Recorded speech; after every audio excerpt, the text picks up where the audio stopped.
p.m. here, and I'm in St. John's, Newfoundland, and I'm just going to time this just to make sure I don't go over, so I don't want to go too long.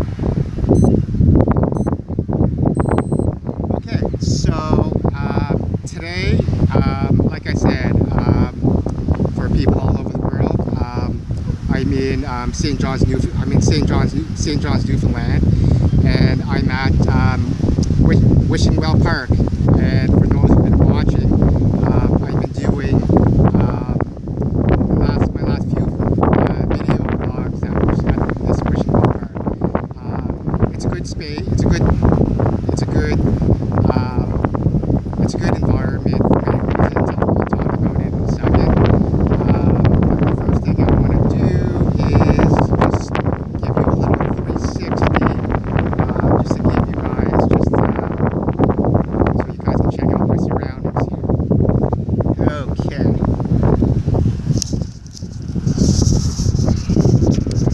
So, yeah, like my camera is in selfie mode, so I can't really see what it's being focused on, but I'll try my best.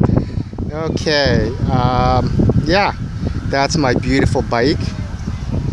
And okay, so way far down, there's actually two soccer fields. There's two soccer fields side by side, and when I biked by them, there was one of them was being played on by kids, and then the other one was being played on by older people just playing around. And right in front of me here is the baseball / softball field, and it looks like it's just kids playing baseball, and it looks like it's an organized team. Yeah. So and then that's a building. I don't know what that is because I'm not from here, like I always say. I'll just give you another 360 because this is a really nice park, right? See that sign? 300 feet out, 300 feet out, right? So the soccer leagues must be wrapping up now. So yeah, the soccer fields must be wrapping up. And then you have the baseball people, really nice baseball field, and then yeah.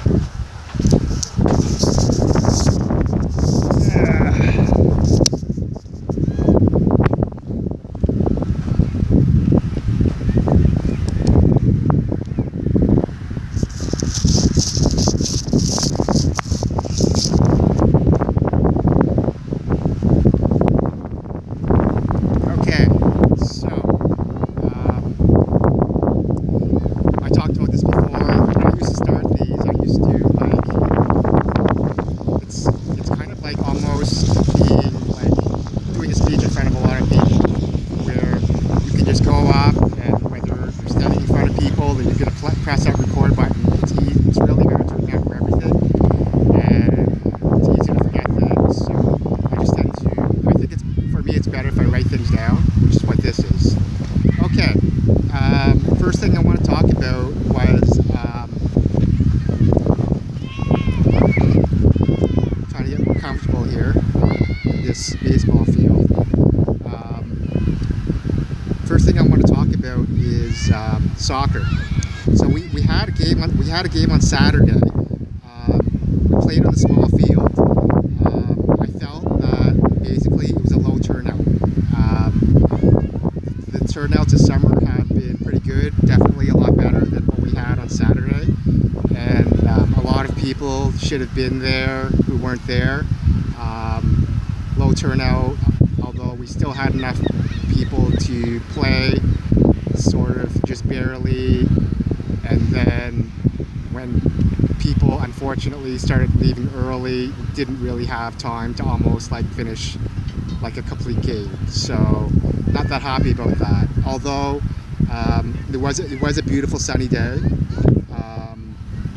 There was lots of running, lots of hustling, good passes, nice goals. Not as many shots as usual, right? We played for about an hour and a half, and there were no major injuries, thank goodness. A very sportsmanlike game, and yeah, basically the yellow team won that game, so better than nothing, right? Now that a lot of the leagues are almost done, or the people didn't make the playoff cuts, and people are moving back to go to the university or school or whatever, maybe our numbers will elevate a little bit. So fingers crossed for that.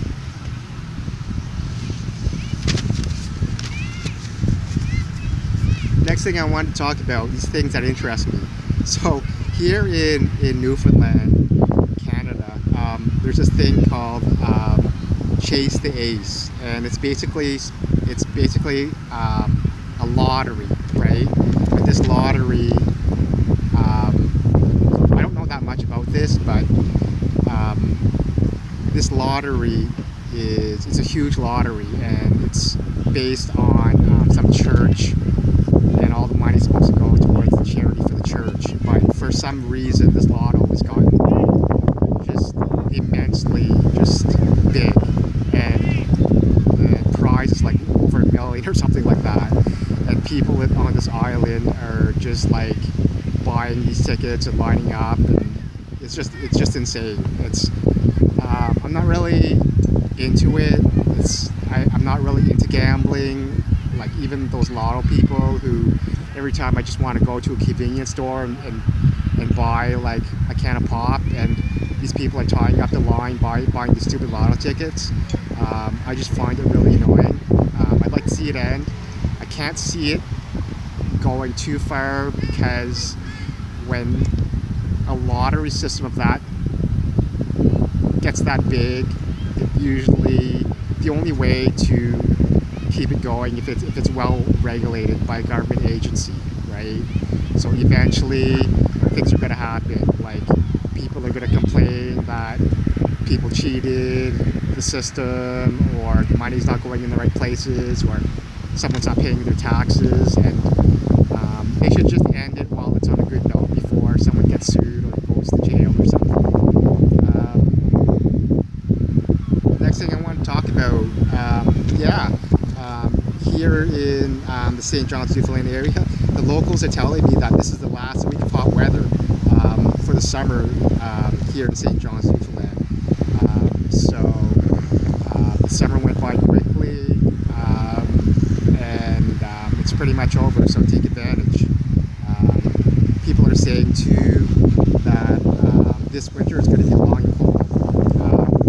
Something like they got that from some sort of almanac, or something. So not really, I don't think an actual meteorologist with the training and the degree, but I sort of believe that almanac for some reason. Next thing I wanted to talk about was the Canada Games. So here in Canada, we have something called the Canada Games, and so it's kind of like a junior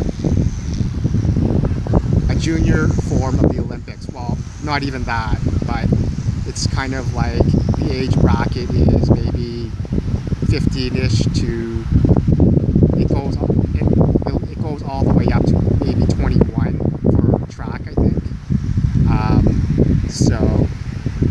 Which is kind of weird, because if you think of some sports where you have like a 15-year-old who's just starting their growth, and you have like a 21-year-old who's kind of a full-fledged man, and so it's just a little strange, the age thing. But every province has their teams of different sports, and for all different sports. So it was a really good tournament. Like when I used to have cable, I used to like watch it. I don't have cable anymore, so I kind of just watch it through like social media or the internet. I think it's like, I kind of regret not going to the Canada Games, and I could have, for various sports, including like swimming, and so forth. I really regret like not going, because not only would it have been a good experience both athletically and socially developmentally, but it's just a huge learning experience. So if you're old enough to have kids, definitely kind of you should try to direct them towards that. As usual, it's kind of like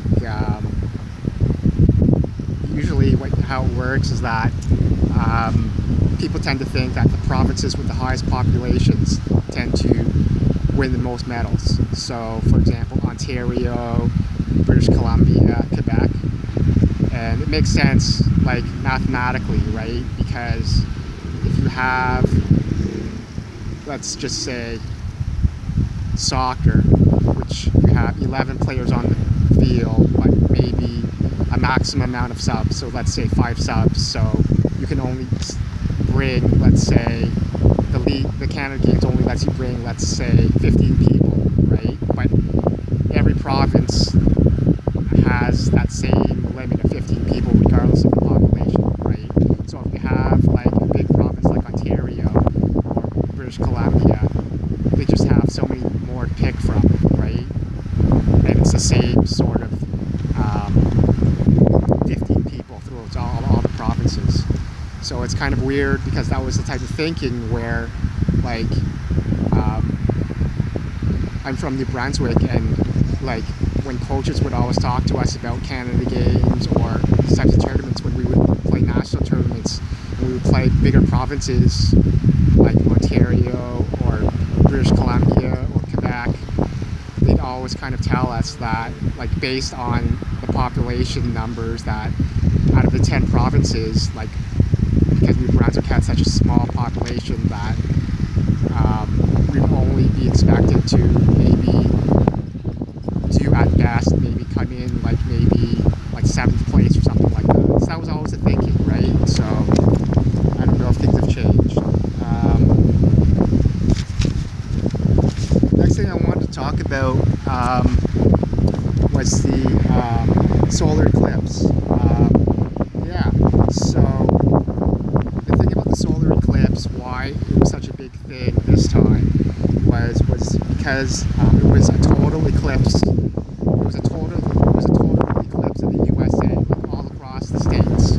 So, I mean, not across the United States, but not in every single place, but throughout, like, the whole country, right? So, and that's very rare, because, for example, just in Canada, which is just north, everyone saw the eclipse, but it was only a partial eclipse, right? So, like, here on the East Coast in Newfoundland, it was peaked at maybe around 30%, 35%, which is a huge difference from a total eclipse of 100%, right? But I kind of like watched it a lot through social media, like people posting pictures through social media and things like that. Yeah, it's just weird, because like you see so many families involved, you know, like parents getting little kids to look at it, participate in, and it's such a good family experience and stuff. And you know, you have like people traveling like hundreds of miles and flying just to see it, you know, in Oregon or Nebraska or Wyoming or whatever, where it's really good. Like Canadians flying all the way to, you know, like I said, like Oregon or whatever. And it's funny, because you get to see those cool looking glasses, and some of them are homemade. I think the homemade ones, well, I mean, homemade glasses should never be used, but what I mean is like homemade tools where, you know, those things where you're grade 5 and you take like a cereal box and kind of hole in it, and then you see kind of, and it's funny because you didn't think it would work, but when I look on the internet, it's kind of like you basically see the whole eclipse through like a cereal box hole. It's just amazing, right? So yeah, photography, the stuff that I saw like online, the videos are just amazing, right? How people describe that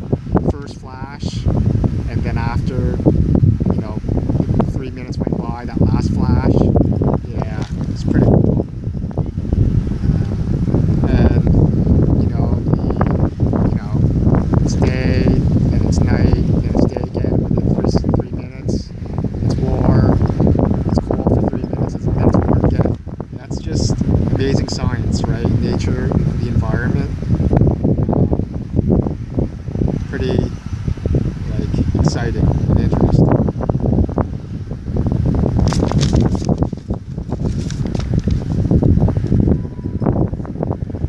Yeah, so in Canada here, we all know things like, hopefully most of us watch the news, so we know what's going on in the world. So here in Canada, we have something called the CBC, the Canadian Broadcasting Corporation, which is the news broadcasting system that's funded by the government. And recently, the anchor, Peter Mansbridge, he just recently retired, and he's been there for like the last 30 years or something, and one of the most admired anchors because he's just an amazing journalist. And yeah, I guess he's starting like this storytelling tour now, and he's actually coming to St. John's, Newfoundland, so, and probably going to all across the country and maybe other places too. But yeah, I don't know, that's something that I might check out. So what do you guys think? Would you go and pay money to see that? Comment.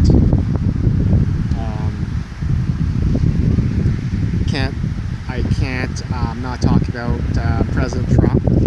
So this week, Trump is saying that before the election, he was kind of saying things like regarding Afghanistan, that he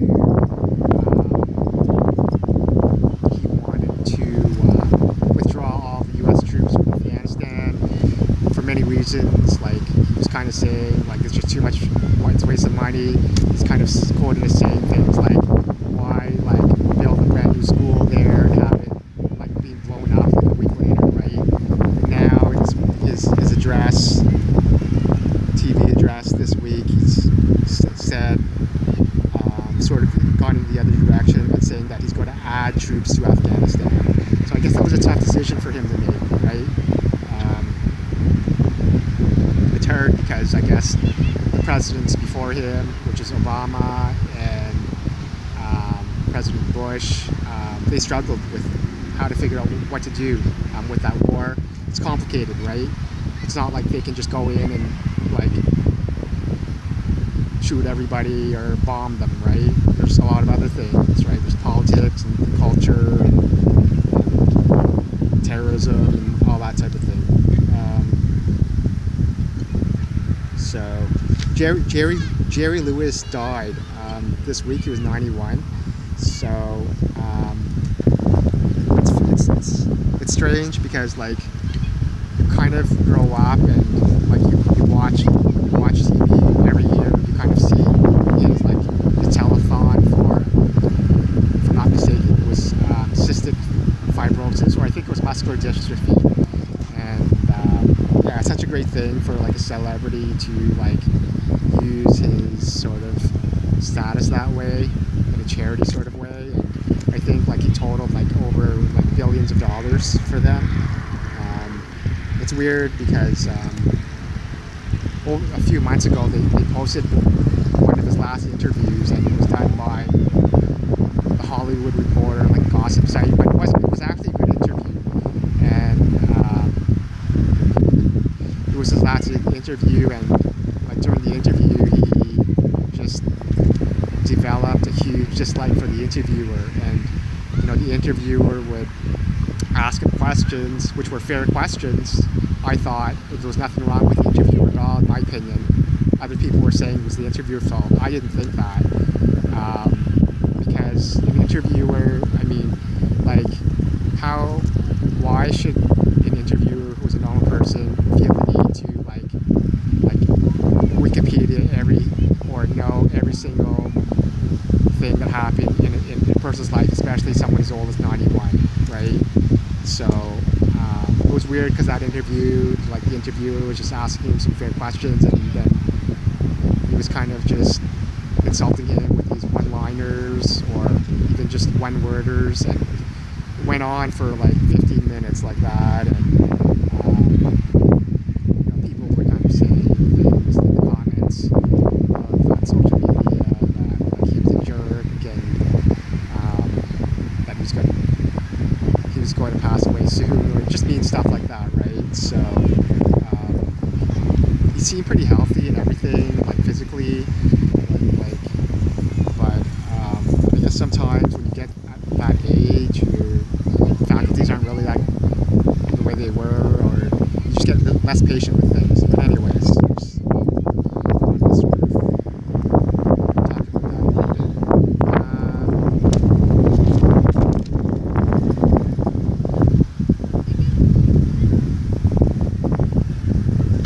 So this TV show, America's Got Talent. So it's funny because I used to watch that show for some reason, or it was just background music, or I think it's one of those shows where, like, if you watch it for the very first time, you think it's kind of neat a little bit, but like only after that first season, like, I felt that it was like the stupidest show ever. Because for many reasons, right? The show was too long in length, and when a show is too long in length, like 2 hours instead of 1 hour or just a half hour, you know, the producers need to fill up that full 2 hours, and they'll fill it up especially those acts that are just so brief, like less than 5 minutes. Think of it, and then so they just have to keep filling up 2 hours worth of like dozens and dozens of stupid 5-minute acts, right? You know, like, and it's just really horrible. Just picking like almost homeless people off the street, you can't even like sing or talk, do anything, right? It's just awful. The standards are just horrible, right? And it's just really embarrassing to watch. So it's one of those shows really that sort of needs to end. Like, I don't know why it's still around. But when I found out, for example, that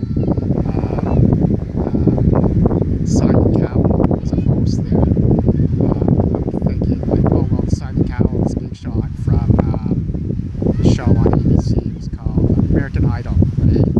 And he's like, oh yeah, he's just Big Shot from American Idol, and then the thing was like, oh yeah, he's too good for American Idol, so he quit, and then he went and supposedly started his own big talent show in Britain, right? And now he's come back to the show. You know, it's just telling me that like everyone really is there is at a low point in the career, including Simon Cowell, right? And even the other hosts too, Mel B, if I'm not mistaken, formerly the Spice Girls too, right?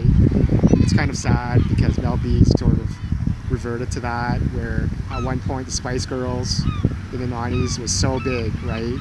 And now it's just like obviously gone, but you kind of wonder like what happens to people in a band like that after their sort of band disintegrates, and so they have to revert to stuff like that. So it's kind of like in my social media, you know, you have all of these this post where this week supposedly Mel B throws water at Simon Cowell after the wedding job, right? So I mean, it's kind of interesting and maybe fun, but it's basically BS, right? It's just something to get people's attention, to get people to click on their website. It's like clickbait, right? So I'm not gonna bother with that.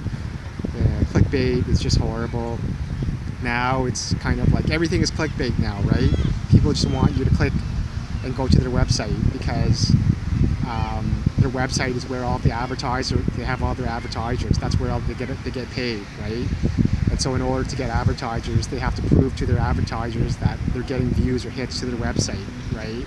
So it doesn't matter to the advertisers like how they get the views or who views them, as long as people go. And so, you know, the clickbait thing is just going to get worse and worse. Plus you go to like certain websites like with that clickbait, and like it's such a horrible experience. Yeah, just going to that website, it takes forever to download or get to what you want because you have so many advertisements and garbage on the side that you have to wait forever to download. And so most of the time I just sort of avoid that in the first place. And some people will say, oh, well, you know, if you go on social media like Facebook, and it's kind of like the normal thing where they have this sensationalistic sort of teaser, and then they're like, click here to read the story. Well, I don't go to the story because I don't want the clickbait or what I just told you, right? And then, you know, I have the right to make a comment and my opinion, and people will be like, oh, well, did you read the story or whatever? Well, I'm sorry, like, I don't feel the need to have to read that crap. And also, there's just too many of those stories that go through my news feed every day, all day, that I don't have the time or the energy or the patience to go to those clickbaits and read all that crap.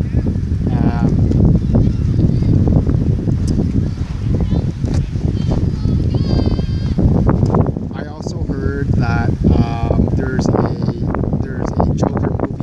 There's a Joker movie that's in the works.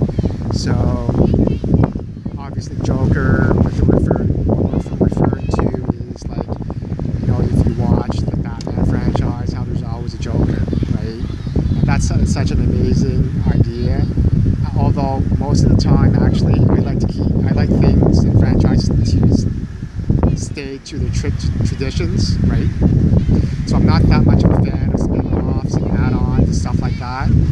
But I guess there are some exceptions where the Batman franchise, for me, has just gone really downhill. Like when they cast Ben Affleck as the new Batman a few years ago, I felt that was such a joke, so ridiculous to have, like, someone who is known for being in chick flicks and those very sort of touchy-feely romance type movies, try to depict Batman, who's supposed to be at most, you know, macho, mysterious, tough guy. Who's really picking these people? Who would pick Ben Affleck? That's why sort of I haven't gone to the Batman movie since the Ben Affleck thing, and it's going to take me a long time before I get another liking for that franchise. But the Joker thing, I think, is kind of a good idea, maybe because, you know, the Joker it's such an integral part of the Batman movies, and without him, there's no movie. And so, like, he's kind of always sort of in the shadows, maybe purposely to keep a low profile, but to sort of make a movie just solely focus on the Joker and maybe kind of dispel a lot of the myths and mysteries about him, because he's such an interesting thing, like, as to his background and history and stuff, and where he fits into everything. I think that's really a good idea. Yeah. So anyways, so I'm just going to check here, make sure I talked about everything that I wanted to talk about.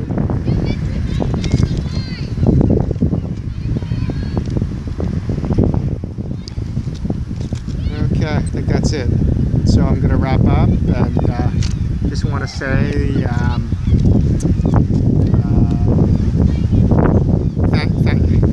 thanks a lot for watching this video. Thanks a lot for watching all my videos. Make sure that all of you subscribe to my YouTube channel, and